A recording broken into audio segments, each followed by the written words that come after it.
काही म्हणा मंडळी, पिझ्झा बर्गर एकीकडे आणि महाराष्ट्राची ही फेमस डिश एकीकडे.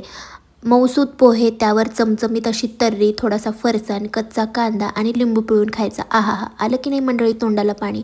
एक नंबर अशी नागपुरी तर्री पोहे आज आपण बनवूयात. त्यासाठी कांदा, अद्रक लसूणाची बारीक पेस्ट करायची थोड्याशा खोबऱ्यासोबत. त्यानंतर 2 चमचे तेलामध्ये आपल्याला परतून घ्यायचेत काही खडे मसाले आणि तयार केलेलं वाटण. मस्त तेल सुटेपर्यंत याला परतून घेतल्यानंतर यामध्ये टाकून घेऊयात काही सुखे मसाले आणि व्यवस्थित याला देखील परतून घ्यायचं.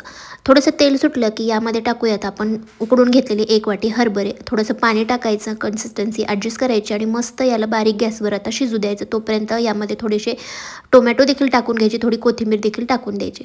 दुसऱ्या बाजूला आपण पोहे बनवायला घेऊयात. मऊसूत पोहे बनवण्यासाठी एक ट्रिक सांगितलेली आहे, ती तुम्ही नक्की वापर करा. लगेचच पोहे असे भिजवून नाही घ्यायचे, अगोदर फोडणी करून घ्यायची. अर्धवट फोडणी शिजत आहे तोपर्यंत पोहे भिजवून घ्यायचे, धुवून घ्यायचे आणि त्यानंतर यामध्ये ते पोहे मिक्स करायचे. अजिबात लगदा होत नाही, मऊ मोकळे 4 मस्त पोहे शिजून तयार होतात. तर बघा एकदम मस्त असे हे पोहे तयार झालेले आहेत आणि आपली तर्री देखील मस्त शिजलेली आहे.